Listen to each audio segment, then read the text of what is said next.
I used to sleep like a rock. The kind of sleep you earn when your conscience is clear and your heart is tired from too many years of being strong. But lately, I'd been waking up at the smallest creak of the hallway floorboards. That's how I heard them, the meaning Rachel and Ethan, standing just outside my door whispering about me like I was already dead.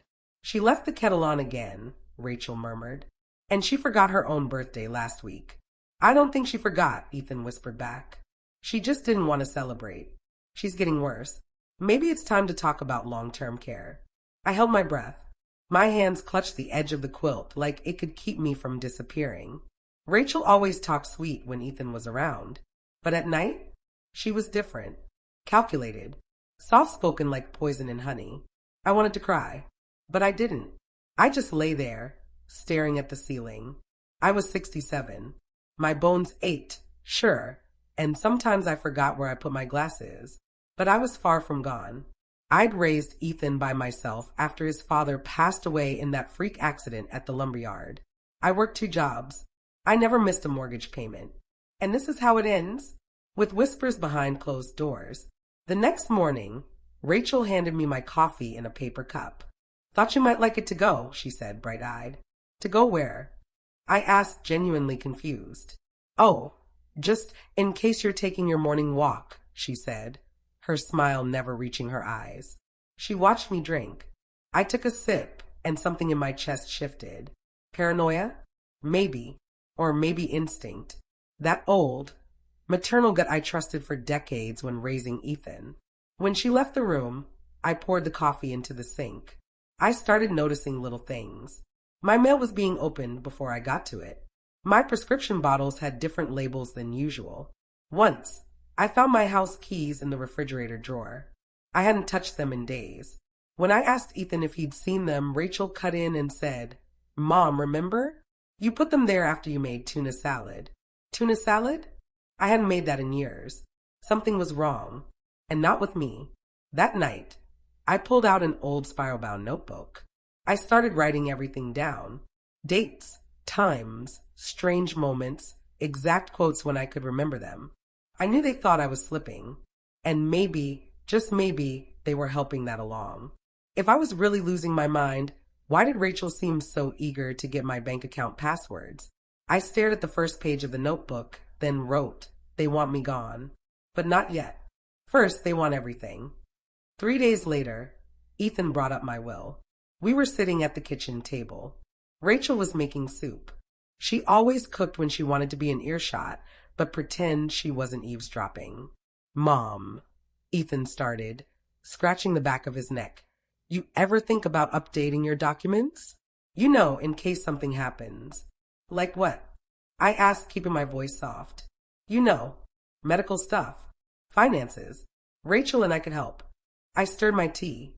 It wasn't just about help. I could hear it in his voice. There was a plan forming behind those words. "I'll think about it," I said. Rachel smiled. "We just want to make sure you're safe." Safe. I knew what that meant. Controlled. Contained. The next day, I accidentally forgot the oven was on. Rachel rushed in, waving a towel and flapping her arms like I'd set the whole house on fire. "This is serious," she scolded. "You could have burned down everything." I apologized, shrinking into myself, pretending to tremble. That night, I watched her type something on my laptop. She didn't know I was standing behind the doorframe. I saw the screen, an email to someone named Dr. Hutchins about early memory loss and requesting a written statement. I took a photo of the screen with my phone before she logged out. 2 days later, Rachel handed me a stack of papers. "Just a few simple authorizations," she said, "for your own good, so we can help with things like the bills and medications." I flipped through them slowly. Medical power of attorney, financial authority, home care permission. I pretended I didn't understand. "What's this word mean?" I asked, pointing to a line. Rachel leaned closer, eager. "Oh, it's nothing really, just legalese. We can explain it later." "I think I'll have someone else look it over," I said. Her face twitched. "Who?" she asked. "Monica," I lied. "From church. She used to be a secretary." She backed off quickly, but I'd seen the crack in her mask. That night, I added 3 more pages to my notebook. Rachel is pushing legal documents.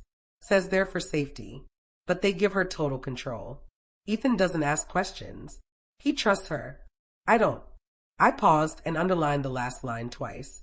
They were either trying to steal everything before I was gone, or make sure I was gone so they could take it. And if they thought I was losing my mind, maybe it was time I gave them a reason to believe it.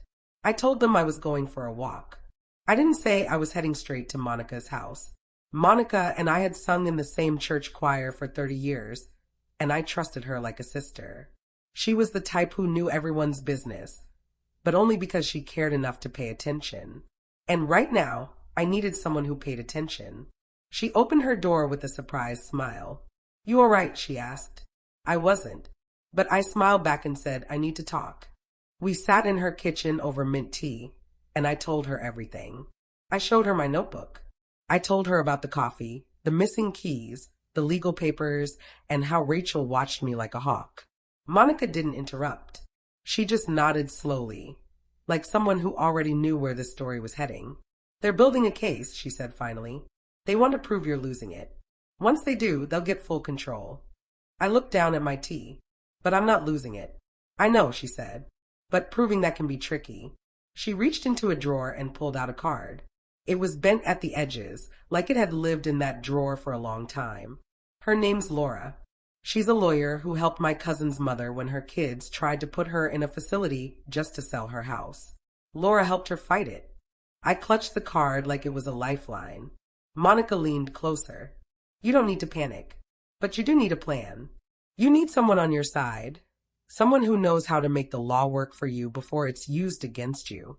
That night, I sat in my car outside the house for 10 whole minutes before going back inside. The porch light flickered like it was warning me.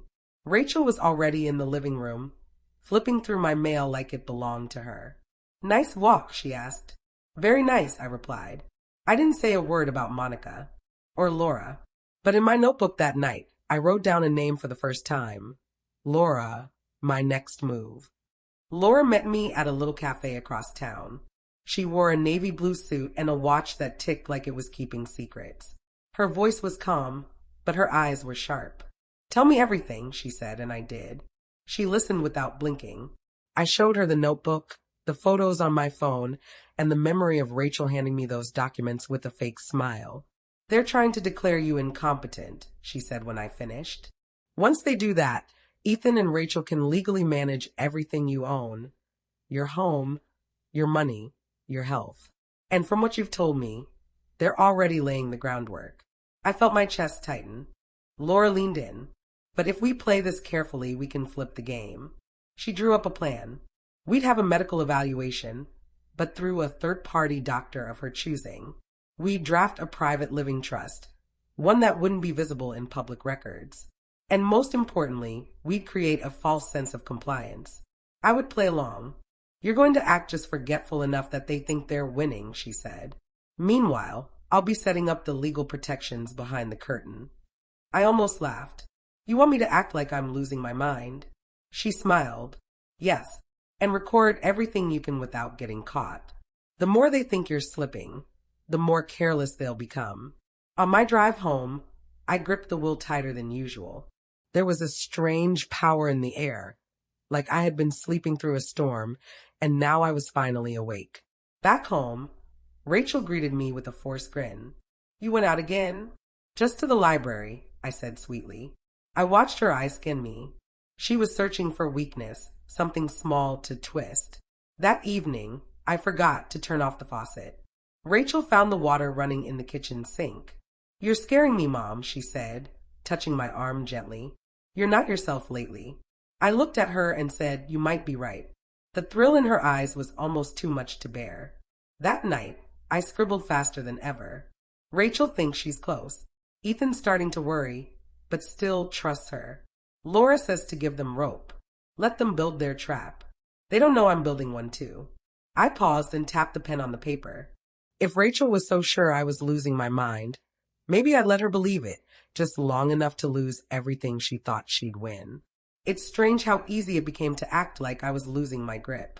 I left the television on with static hissing all night. I forgot names, sometimes even my own. Once, I stood in the kitchen staring into the fridge for 10 minutes while Rachel watched from the doorway. I wasn't looking for food. I was watching her reflection in the chrome handle, seeing how satisfied she looked when she thought I was slipping. The more I fumbled, the more control she took. She moved the checkbook to her office drawer. She changed the passwords on the utilities accounts. She started writing a list of what I could and couldn't eat doctor's orders, she claimed, though I hadn't seen any doctor in months. But I had Laura. Laura's office had become my sanctuary. Every visit added another layer to our plan.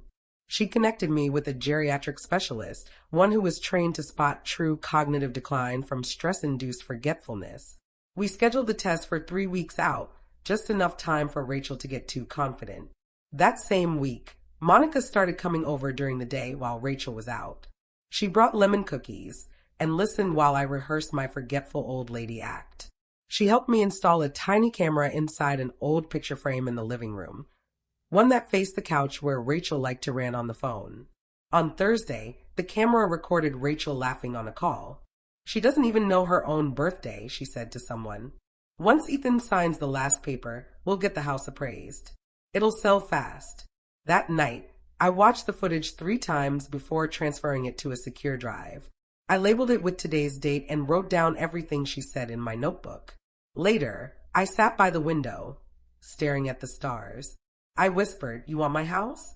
Fine, but you won't know what I'm doing until it's already gone." Ethan took me to the park on Saturday. We used to walk here every Sunday when he was little. I pushed him on the swings, ran alongside his bike, held his hand every time he scraped his knees. Now he was holding my arm, guiding me like I couldn't stand without him. "I'm worried about you, Mom," he said. "You've been off." I smiled. Getting old is strange. He glanced at me sideways.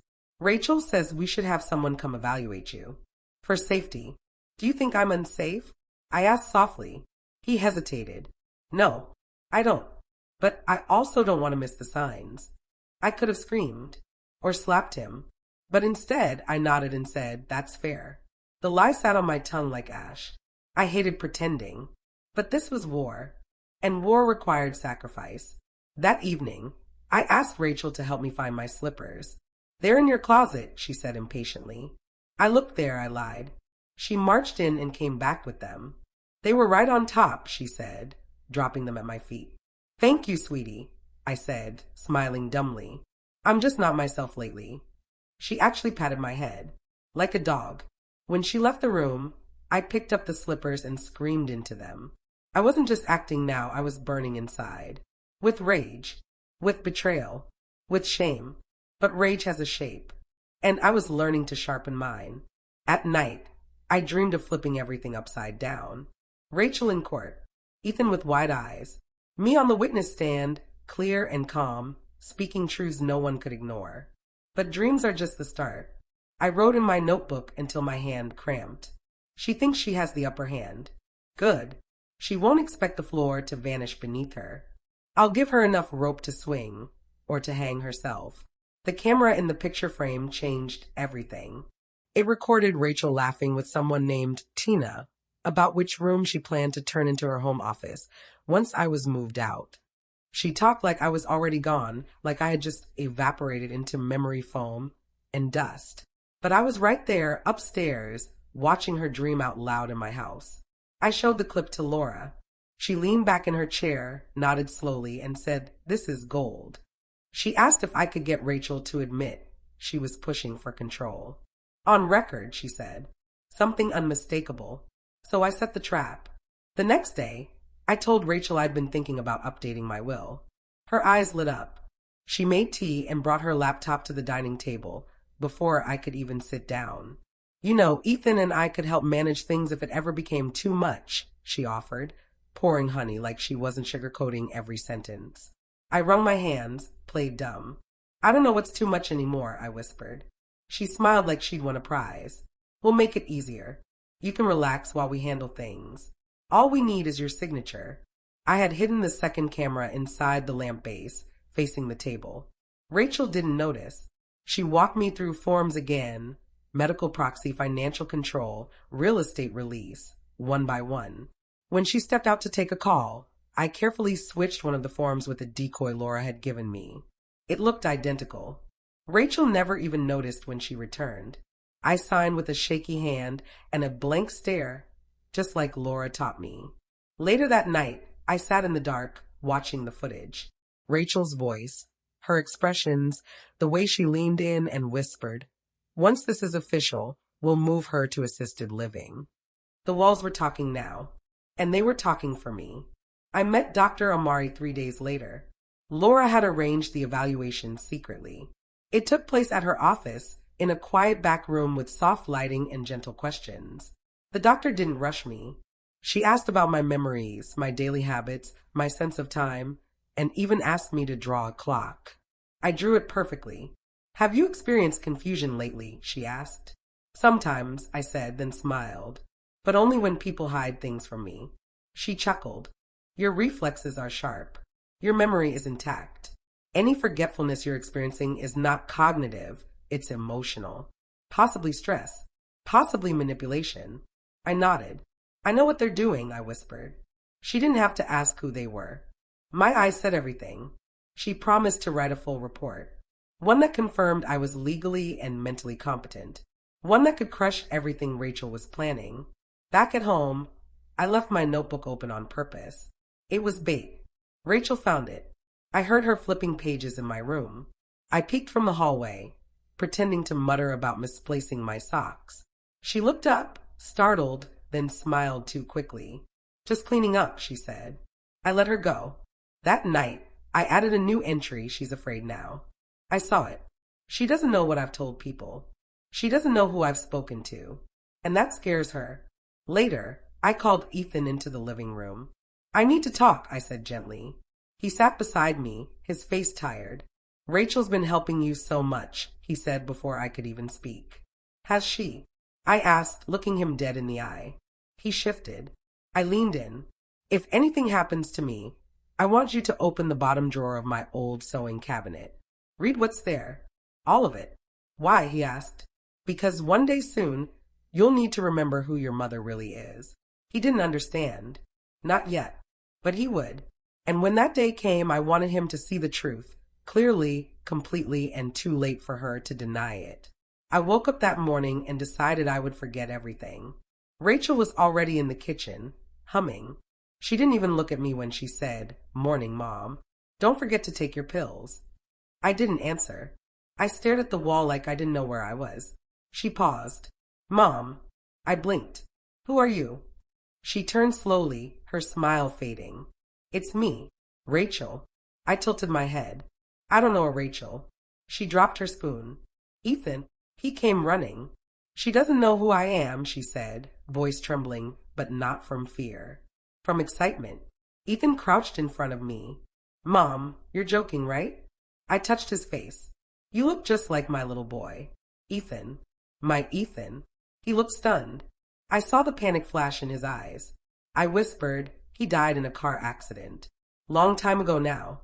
Rachel's mouth fell open. Later, she called the family doctor. I heard her say words like rapid decline, hallucinations, and immediate action. I watched from my chair by the window, holding my knitting needles like weapons. I didn't even know how to knit, but it helped sell the look. When Ethan asked if I wanted dinner, I looked at him and said, "Are you my brother?" His face crumbled. Rachel stood behind him with her arms crossed like she'd won. I smiled when they turned away. They thought they were ahead, but they didn't know what was already in motion.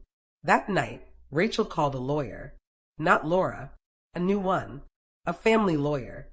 Someone fast and sloppy. I listened through the door. She's barely functioning.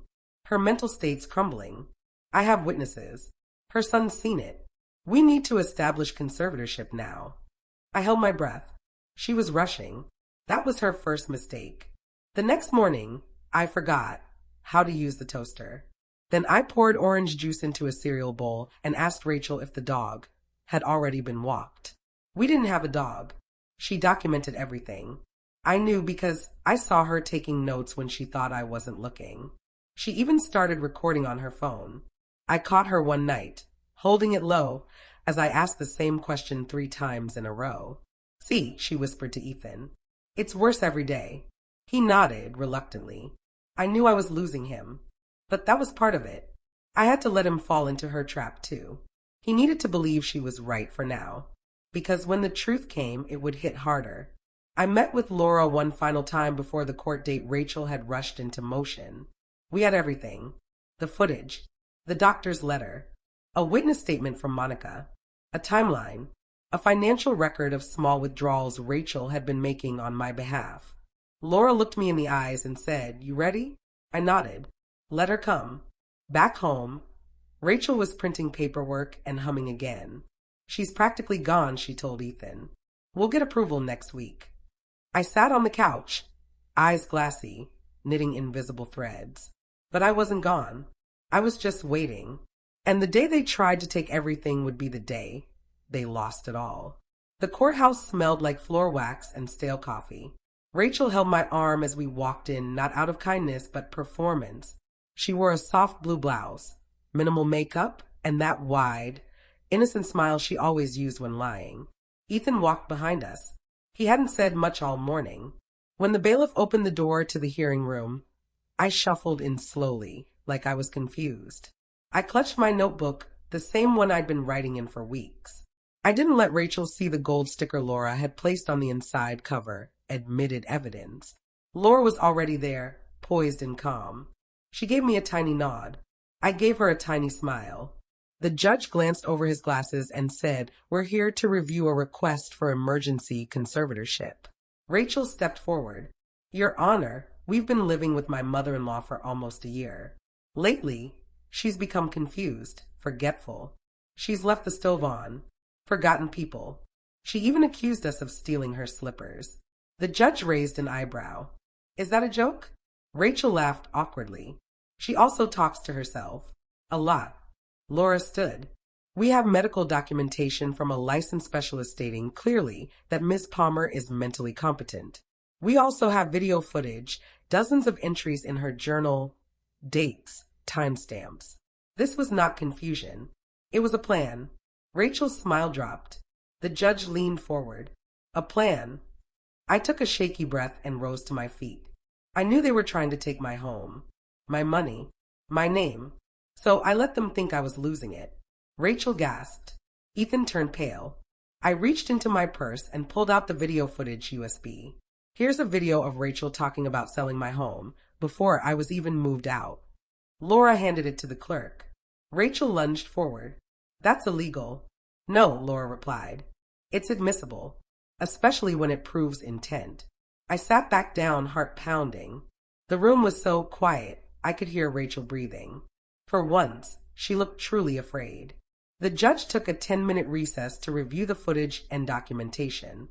I sat still, fingers laced together, notebook on my lap. Ethan leaned toward me. "Why didn't you just tell me?"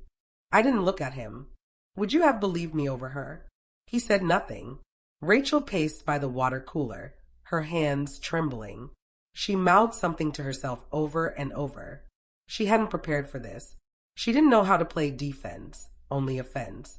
When court resumed, the judge didn't even glance at her. After reviewing all submitted evidence, it is clear Ms. Palmer was subjected to intentional psychological manipulation. The petition for conservatorship is denied. Furthermore, this court recommends an investigation into potential financial exploitation.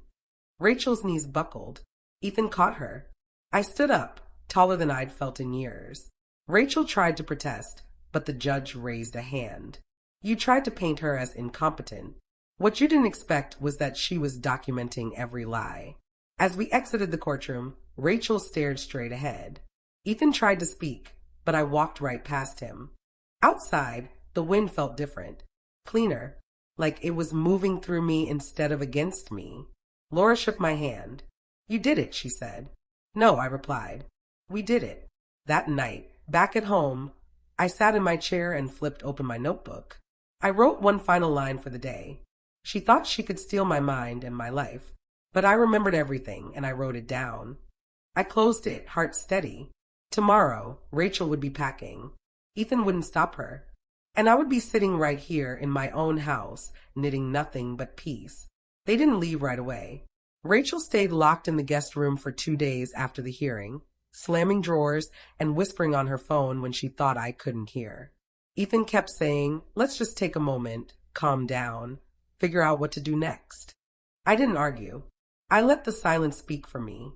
On the third day, Rachel came downstairs with 2 suitcases and a face that looked like it had never smiled. She didn't look at me. She just muttered, "You win." I stood by the window, arms crossed. "This wasn't about winning," I said quietly. "It was about surviving." Ethan followed her out. He didn't look at me either. But when he came back to get a few things later that night, he stood in the doorway of the living room for a long time. "You really had all that in place?" I didn't turn my head. "Yes. I didn't know. I didn't expect you to." He looked down at his shoes. "She said you were declining." I believed her. "I know." He rubbed his face. "You think I'm like her?" I finally turned. "I think you're afraid to admit you've been used. And I think you better figure out who you are before you come back here asking for anything." He didn't respond, just nodded and left quietly. That night, I made myself a grilled cheese and watched my favorite crime show. I laughed out loud for the first time in weeks. Funny how sweet freedom tastes when you've nearly lost it. The next morning, I walked barefoot through the house. For the first time in months, it felt like mine again. No one watching from the shadows. No one double-checking the stove or setting me up to fail. Just peace, and the faint scent of lilac from the candle Monica gave me. I called her. "They gone?" she asked. "Packed and pulled out like dust bunnies." She laughed. "I knew you had it in you." "So did Laura," I said. "God bless her." I started a new notebook. A fresh cover. Blank pages. This one wasn't for survival. It was for remembering how I got here. Not the tricks, not the tears, but the strength, the fight. The way I learned to turn fear into strategy and silence into power. I wrote, "Today I reclaim my house, my name, and my story." Later, I found an old box in the attic. Family pictures, Ethan's baby shoes, and a letter I'd written to myself 20 years ago after his father died. "You're stronger than this moment," it read. And I was. I sat on the porch that evening, watching the sun dip low behind the neighbor's trees, and wondered where Rachel would go next.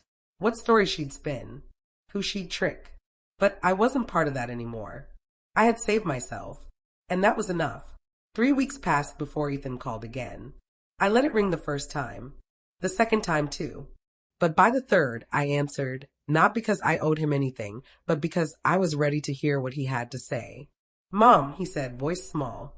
"I'm listening," I said. I moved into a motel. Rachel's staying with her sister. She's blaming me for everything. I didn't say anything.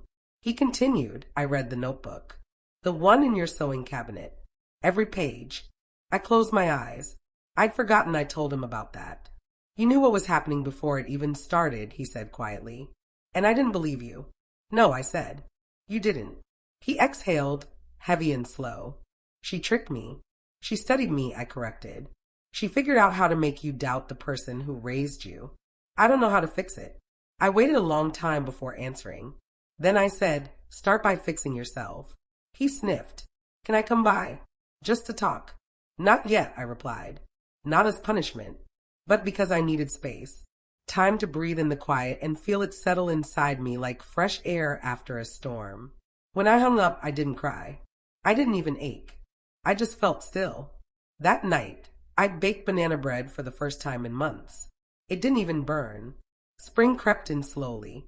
The tulips in my front yard poked through the soil like little miracles, and the tree by the porch bloomed white and clean. I planted marigolds. Rachel hated them. Said they reminded her of funerals. That made me love them more. Monica came by every Thursday now. We drank sweet tea and played cards and gossiped like teenagers. "You gonna write a book about all this?" she asked, half joking. I smiled. I already did. I showed her my new notebook, neater, slower, filled with thoughts that weren't about surviving, but about growing. She read a few pages and said, "This is power. Real power." I nodded. "Rachel tried to erase me," I said, "but she only helped me remember who I am. One day, I'll tell Ethan he can visit. When I believe he wants a relationship, not just redemption. But for now, I have my peace, my house, my mind, and 1,000 pages of proof that I was never crazy. I was just quiet, watching, waiting, and stronger than they ever knew.